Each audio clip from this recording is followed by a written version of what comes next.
Welcome back to the In the Clinic podcast with Rob. And today, I want to start by asking you a question. And I don't want you to answer it quickly. I want you to actually sit on it for a minute. When you are 80 years old, what do you want your life to look like? Do you want to be traveling? Do you want to be hiking? Do you want to be playing with your grandkids? Do you want to be working in your garden? Do you want to be helping coach a Little League team? Do you want to be saying yes when opportunities arise? Or do you picture yourself spending most of the day in a recliner, waiting for your next meal, waiting for that next nap, watching life happen all around you instead of participating in it? Now, I know that is a hard question, but it's one I've thought about throughout my career because I've had the unique privilege of seeing two very different versions of aging. And I could tell you this, both are possible. The difference often isn't luck. It is not genetics. And it usually isn't one massive decision. It's the accumulation of thousands of small choices. And this is repeated consistently over decades. Now, early in my career, I worked in a home health agency for physical therapy. I would drive from house to house, helping people recover after surgeries, illnesses, falls, and hospitalizations. And I saw something over and over again. I walked into homes where people had been trapped inside bodies that no longer supported the lives that they wanted to live. Many struggled just to get out of bed. Getting dressed required enormous effort. And walking 20 feet across the living room to sit in the recliner could leave them just exhausted. And the recliner became the center of their world. They would watch Gunsmoke. They would doze off, take a nap. They would wake up for lunch. They would use the bathroom and then return to the chair. Day after day, week after week, month after month. And the thing that stuck with me wasn't that these people lacked determination. Many of them were incredibly resilient. Many had worked hard their entire lives. They've raised their families. They served their communities. They provided for others. But somewhere along the way, their systems had become so depleted that recovery became incredibly difficult. Their strength reserve was gone. Their cardiovascular reserve was gone. Their energy reserve was gone. And their bodies simply didn't have much left to work with. Even small improvements required enormous effort. And I remember thinking, is this just what aging looks like? Is this inevitable? Is this the destination waiting for us all? Then I would look at someone else, someone very different, someone I've had the privilege of watching up close my entire life. And that was my dad. So my dad, Denny, is almost 81 years old. And people are often surprised when they learn that. Not because of what he says, not because of his stature, but because of how he moves, how he works, how he carries himself, how engaged he still is with life. I mean, my dad still lifts weights. He still works on projects for my house or other people's homes. He helps maintain my office here in Colville, Washington. He cuts grass. He rebuilds things. He helps coach junior high baseball.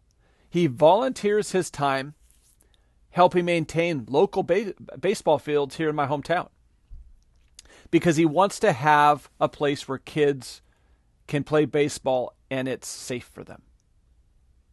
And just recently, at 80 years old, He DJ'd his granddaughter's high school prom. I mean, think about that. He wasn't sitting on the sidelines watching life happen. He was participating in it fully. And honestly, when I step back and I think about it, my dad has been teaching me about longevity my entire life. Not through lectures, not through health books, not through podcasts, but through example. And one of the greatest gifts he gave me was simply showing up. From the time I was 6 years old through high school, we were constantly doing things together. Playing baseball, fishing, working out, walking around the mall watching people, just spending time together. He was present, consistently present. And looking back, I realize how rare that really is. But he gave me another gift too. He showed me that taking care of your body isn't something you do temporarily. It isn't seasonal. It's lifelong. My dad helped start the weightlifting program at our local high school. He coached us. But what I remember most is that he wasn't standing on the sidelines telling us what to do. He was right there lifting alongside us. He was encouraging us. He was teaching us. He was participating. And the thing that stands out the most to me, he never stopped.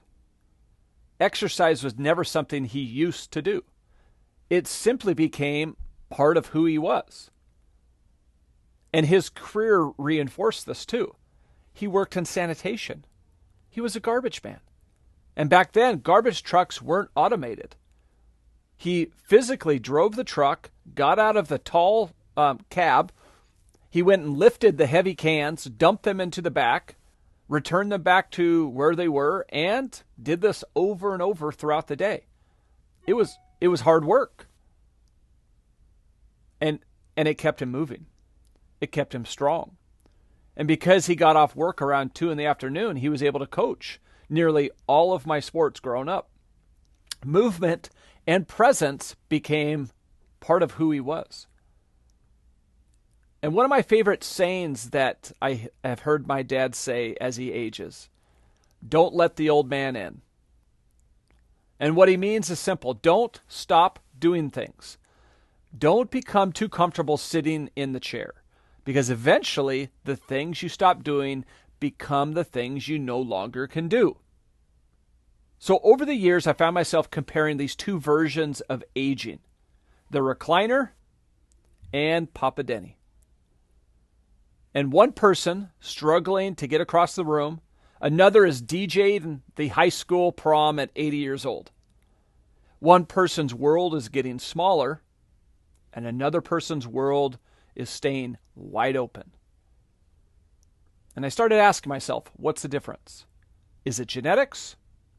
Is it luck? Is it good fortune? I don't think so. I think the answer is much simpler and much more hopeful. The difference is capacity. The difference is reserve. The difference is movement. Repeated consistently over time. Now let me be clear, very clear. Aging is inevitable. Every one of us is getting older. But decline is influenced. And the realization changed the way I view health forever. Because if movement influences how we age, then movement isn't just exercise. It isn't just burning calories. It isn't just looking a certain way. Movement becomes something much more powerful. Movement becomes medicine. Movement becomes protection. Movement becomes one of the strongest shields we have against the time bombs of aging. And that's exactly what I want to talk about next. Because the body is always listening, and every time you move, you're sending it a message. So let's build on something that we just talked about. We left off with the idea that movement isn't just exercise. Movement isn't simply about burning calories. Movement isn't punishment for what you ate over the weekend. Movement isn't reserved for just athletes. Movement is information. Movement is communication. Movement is a biological demand. And I think this is one of the biggest mindset shifts people can make when it comes to health. Because here's what most people think. I need to exercise because my doctor told me to. I need to exercise because I want to lose weight. I need to exercise because I don't like how I look. And those reasons aren't necessarily wrong. But I think they're incomplete. Because the body doesn't understand six-pack abs. Your body doesn't understand beach season. Your body doesn't understand a wedding coming up in 6 months. What your body understands is this. Do I still need this system? And that's it. Every single day, your body is adapting. Every single day, it's listening. And it's asking one question. Do I still need this? Do I still need this much muscle? Do I still need these energy-producing engines? Do I still need strong bones?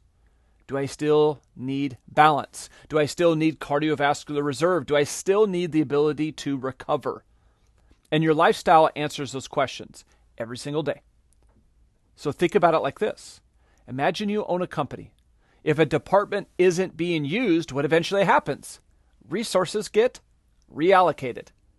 Budget shrinks, staff gets reduced, because from an efficiency standpoint, maintaining something that isn't needed doesn't make sense. Your body works the same way. It's incredibly intelligent. It's incredibly adaptive. It is constantly trying to become more efficient. And if you stop asking your body to do something, it assumes you no longer need that ability. And if you stop challenging your muscles, the body says, we can save energy by carrying less muscle. If you stop getting your heart rate up, the body says, we probably don't need to quite as much cardiovascular capacity. If you stop challenging your balance, the body says we don't need to maintain the system as aggressively. This isn't your body betraying you. Your body isn't broken. Your body is adapting. And that's exactly what is happening over and over as people age. But this is actually good news. Because if the body can adapt downward, it can also adapt upward. And that's where hope lives. The body is always listening. The question is, what message are you sending it? When you move, you're telling your body, keep this. Keep the muscle, keep the mitochondria, keep the bone, keep your balance, keep your brain. Keep the ability to participate in life. And I want you to think back to Papa Denny, my dad. Wasn't accidentally healthy. He wasn't accidentally capable. He wasn't genetically gifted with the don't let the old man in gene. He consistently sent his body this message. We still need this.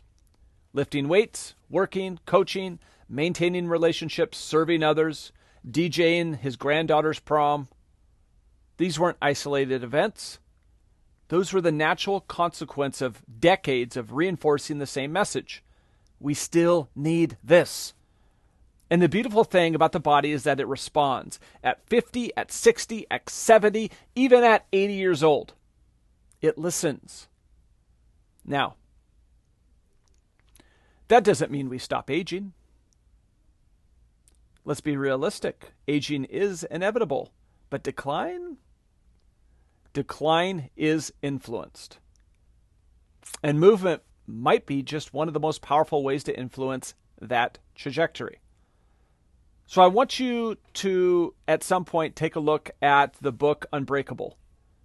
And Unbreakable is a great book. We reviewed it in our internal membership by Vonda Wright. And this talks about something called the time bombs of aging. And I think that's a helpful way to think about it, because these aren't things that suddenly appear one day. They quietly accumulate slowly over the years, and eventually they influence how we function, how we recover, how we age. And the first time bomb is something called inflammation. Now, inflammation isn't necessarily bad. In fact, it's essential. And if you cut your hand, you want inflammation. If you get sick, you want inflammation. Inflammation is your body's emergency response team. And the problem really occurs when the emergency response never leaves. Think about a fire alarm going off in your house. You want it to go off if there's a fire. But what if it never shuts off? Day after day, month after month, year after year. Eventually, that constant alarm becomes damaging. That's inflammaging. Low-grade chronic inflammation, and movement helps to regulate that system. Movement reminds the body we don't have to live in emergency mode. The second time bomb is mitochondrial dysfunction. Think of the mitochondria as the engines inside your cells. It takes oxygen and nutrients and then turns them into energy. And just like any engine, they respond to demand. If you stop driving your truck, you shouldn't be surprised if it doesn't perform very well. Your body asks, do we still need all those engines? And movement says, absolutely. Movement stimulates mitochondrial biogenesis, which is simply a fancy way of saying you build more engines, better engines, more efficient engines. And that's one reason people often feel more energetic when they exercise consistently. Now, the third time bomb is zombie cells. And honestly, this one sounds like something straight out of a movie. Zombie cells are old cells that stop functioning well, but refuse to die. They linger. They create inflammation. They interfere with healthy tissues. So imagine having employees who stopped doing their jobs years ago, but continued showing up for work every day. That's a problem.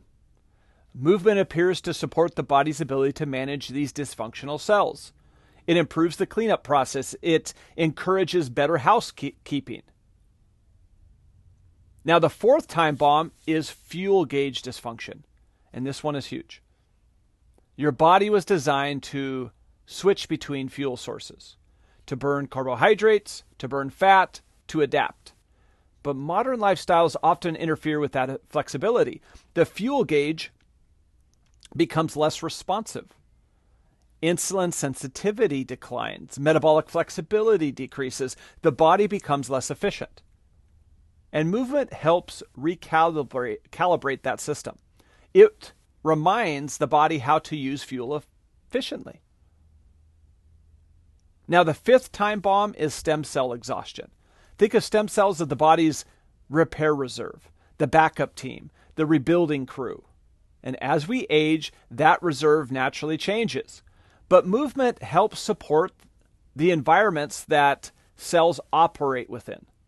The body continues investing in repair when it believes repair matters. And finally, there's DNA damage.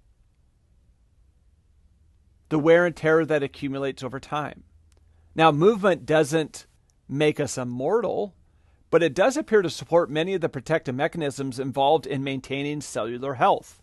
And here's the key.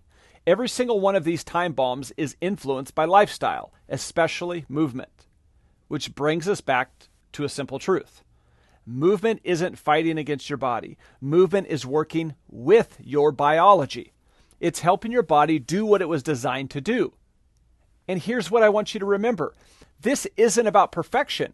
You don't have to become a marathon runner. You don't have to train 6 days a week. You don't have to overhaul your life tomorrow. Because this is where people get stuck. They think if they can't do everything, they shouldn't do anything. But the body responds to signals. And small signals matter. A walk matters. A strength training session matters. Taking the stairs matter. Consistency matters. And every time you move, you're casting a vote. You're casting a vote for the future version of yourself. You're telling your body, we still need this. And the incredible thing is, your body listens. Which leads us to the next question. If movement is this powerful, what kind of movement matters most? And how do we build a body that's ready not just to live longer, but to live stronger? So, if movement is one of the strongest shields we have against the time bombs of aging, the next question becomes, what type of movement matters most? And honestly, I think this is where people get overwhelmed. They start asking, should I walk? Should I lift weights? Should I do yoga? Should I do Pilates? Should I bike? Should I stretch? Should I do HIIT workouts? And because they don't know where to start, They often don't start at all. But here's the key. Your body doesn't care what you label it. Your body cares really about what you ask it to do. And there are a few systems that become increasingly important as we age. So let's start with one of the most misunderstood, which is muscle. When most people think of muscle, they think aesthetics, looking toned, looking fit, looking athletic, but muscle is so much more than that. Muscle is a longevity organ. Muscle is a metabolic organ. Muscle is protective. Muscle influences blood sugar regulation. It influences insulin sensitivity. It influences balance. It influences fall risk. It influences your ability to recover from illness. It influences your ability to get off the floor, to carry groceries, climb stairs, travel, play with your grandkids. And here's the reality. After the age of 30, if we're not intentional, we begin losing muscle mass. And that loss tends to accelerate as we age. Now, the medical term for this is sarcopenia, which is age-related muscle loss. But here's the hopeful part. Sarcopenia isn't inevitable. The body responds remarkably well to strength training, even in our 70s, even in our 80s. I mean, think about Papa Denny. At almost 81 years old, he still lifts weights. He doesn't do it because he's trying to impress anyone. He does it because movement has become part of who he is. And because of that, he maintains the ability to continue doing the things he loves. That is the goal. Not the perfect physique, capability. The ability to say yes. Now, another concept that surprises people is that bone isn't dead tissue. Bone is alive. Bone is constantly remodeling. It's breaking down. It's building back up. It's adapting to demand, which means the same principle applies. If you stop asking your bones to tolerate a load, the body assumes you don't need as much bone density, and it begins reallocating resources. And this is one of the reasons that osteoporosis becomes such an important conversation, especially as we age, especially in women after menopause. Now, I want to be clear. Bone loss doesn't happen because someone did something wrong. It's often multifactorial. You got hormonal changes, nutrition, genetics, medications, activity levels. But one thing that we know is this. Bone responds to loading. Bones respond to resistance training. Bone responds to impact. Bone, it listens to the body. And here's the bigger picture. When muscle loss and bone loss occur together, we get something called osteosarcopenia, declining muscle and declining bone. A perfect setup for falls, for fractures, for loss of independence. And again, not destiny, but certainly something we should take seriously. So I want to spend a few minutes talking specifically to the women listening, because menopause changes things, and for many women, it feels incredibly frustrating. You may notice changes to your body composition, your energy, recovery, your strength, your sleep, your motivation, and you feel like the things that used to work aren't working anymore. And I want you to know something. You're not broken. Your body isn't failing you. You're entering a new physiological season. And seasons require different strategies. Estrogen influences a lot more than reproduction. It affects muscle, it affects bone, it affects tendons, it affects recovery. And this is one of the reasons strength training becomes even more important during and after menopause. Not because we're trying to punish the body, not because we're trying to do anything detrimental. It's because we're supporting it. We're helping preserve what matters. Muscle, bone, confidence, independence. This isn't the end of the story. It's simply a signal that we need to train with intention. Now, this is where people often get stuck because they hear all of this and think, I've waited too long. I'm too out of shape. I don't know where to start. I don't have enough time. I understand that. But I want you to remember something. The body responds to stimulus at every age, at every gender. You don't have to earn the right to begin. You just have to begin. And that brings us to the practical side of this conversation. What do you actually do? And if you remember nothing else from this podcast today, remember this. Consistency always beats intensity every single time. You do not need to overhaul your life tomorrow. You need to take the next step. So let me give you 5 things to focus on. Number 1, walk. Walk regularly, walk with intention. Walking is one of the most underappreciated forms of movement. It improves cardiovascular health. It supports blood sugar regulation. It enhances your mood. It encourages recovery. And it's accessible right now. So if you're already walking, challenge yourself. Find a hill. Increase your pace. Walk with a friend. The goal isn't perfection. The goal is participation. Number 2, strength train. Twice a week is a fantastic place to start. And here's the good news. You don't need complicated routines. You need movement patterns. Sit to stand, step-ups, carrying objects, pushing objects, pulling objects, squatting. These are all life movements. So train for life, not for workouts. Number 3, get out of breath occasionally. Your cardiovascular system needs a challenge. Your heart needs a challenge. Your lungs need a challenge right now. Now, this doesn't mean you have to become a runner. It might mean intervals on a bike. It might mean walking up hills, a faster pace. But occasionally, you have to remind your body, we still need this. And that matters tremendously. Number 4, practice life. One of my favorite things to ask people is this: can you comfortably get down on the floor and back up again? Because life doesn't happen on machines. Life happens in unpredictable environments. Carrying the groceries, going upstairs, gardening, playing with your grandkids, moving in ways that resemble your actual life, because that's what you are training for. And number 5, don't do it alone. Community matters. Accountability matters. Encouragement matters. So find people who support your journey. Because motivation fades. It always does. But relationships sustain us. Remember Denny? Remember Papa Denny? Remember him coaching? Remember him DJing? Remember him helping others? Yeah. Purpose and connection keep him engaged. Movement isn't just physical, it's relational too. So as I wrap this up, I want you to think about health differently. Health isn't a checklist. It's not, I walked today, check. I lifted weights today, check. Health is a roadmap.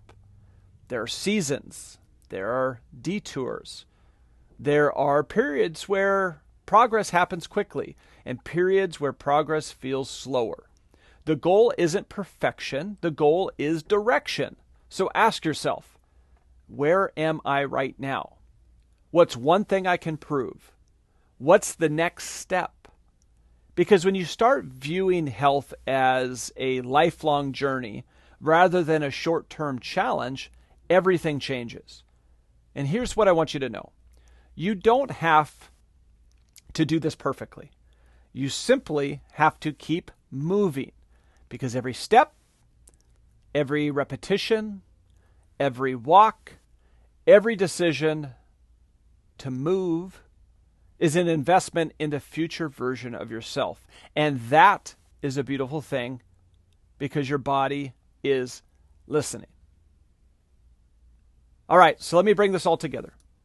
We've talked about movement as a biological command. We've talked about time bombs. We've talked about muscle, bone, menopause, the systems that support independence. We've talked about practical steps that you can pretty much take today. And hopefully by now you see that movement isn't just something you should do. Movement is one of the strongest investments you can make in the future version of yourself.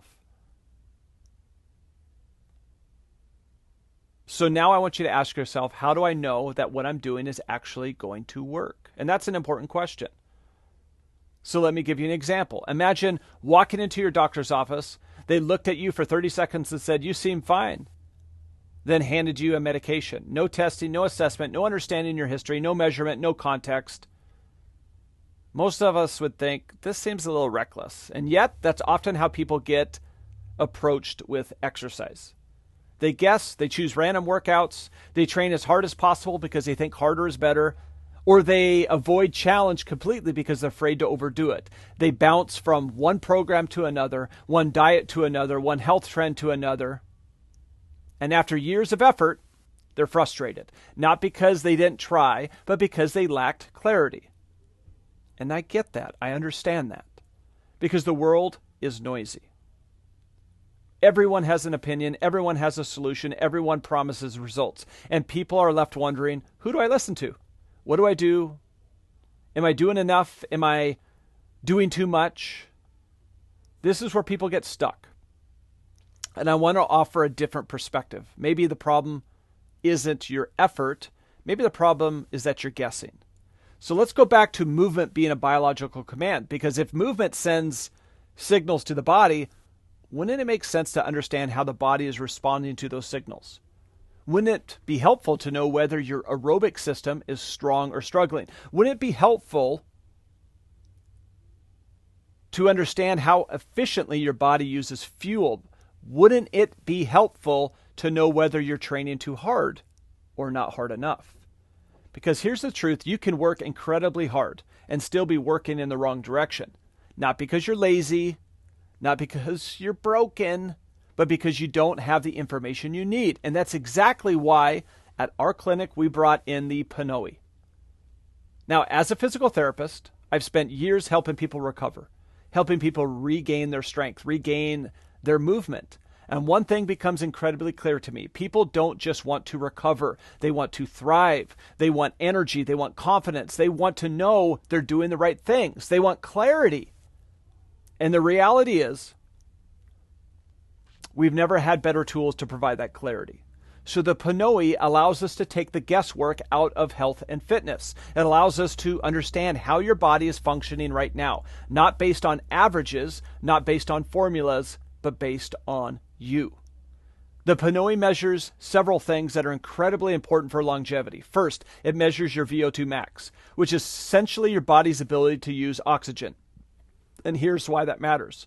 VO2 max is the strongest predictor of longevity that we have. Higher aerobic capacities is associated with better health outcomes, greater independence, lower mortality risk. Think of VO2 max as your reserve tank. When life becomes physically demanding, how much capacity do you have available? Can you recover? Can you adapt? Can you keep going? Now, second, the Pnoe measures how your body uses fuel. Are you efficiently using fat? Are you overly dependent on carbohydrates? How metabolically flexible are you? This information matters because it influences energy levels. It impacts your endurance, weight management, your overall metabolic health. And third, it helps identify appropriate training zones. Because one of the biggest mistakes people make in training is at the wrong intensity. Some people train too hard all the time. Others never challenge themselves enough. So precision allows us to train smarter, not harder. And finally, it provides insight into breathing efficiency.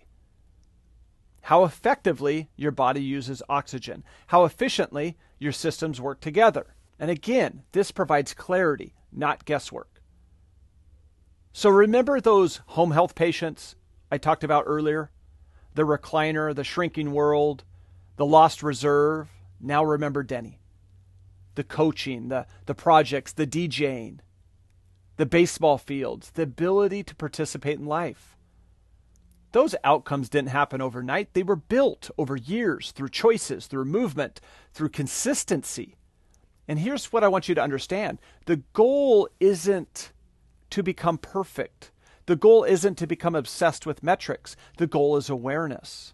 The goal is understanding where you are, so you can make informed decisions about where you're going. Because health isn't a checklist. It's a roadmap. And every roadmap starts with knowing your current location. So again, one of my dad's favorite sayings is, don't let the old man in. Don't let him in. And I love that phrase because it captures something powerful. It doesn't mean pretending you're 25. It doesn't mean ignoring limitations. It doesn't mean denying reality. What it means is this: keep participating, keep contributing, keep moving, keep saying yes to life, because the things you stop doing often become the things you can no longer do. Don't stop. Adjust, adapt, modify, progress, but don't stop, because the body listens and the body responds. So I want us to come back to where we started. I asked you to imagine yourself at 80. What does that version of you look like?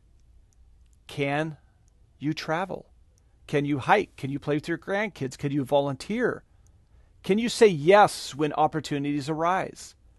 Or has the world become smaller?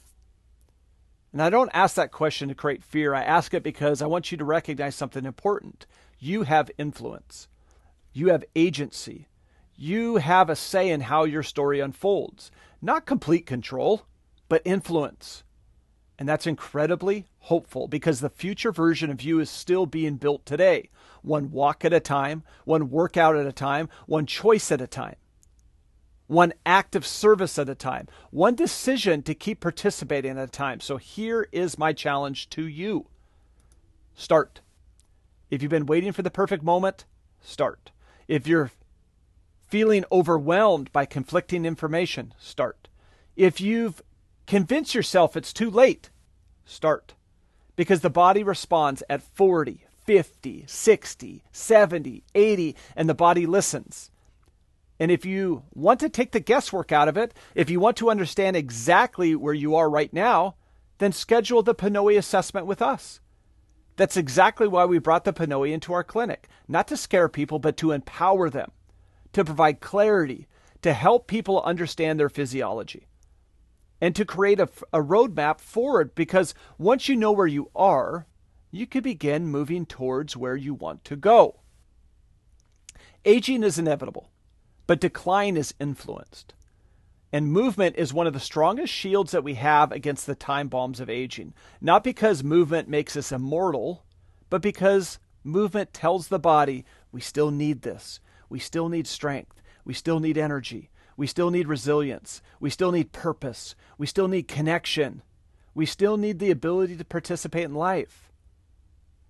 So keep moving. Keep showing up. Keep building, participating. Don't let the old man in. Because the goal isn't simply to add years to your life. The goal is to add life to your years, to remain strong, capable, prepared, to say yes when life calls. And the best time to start was yesterday. The second best time is today.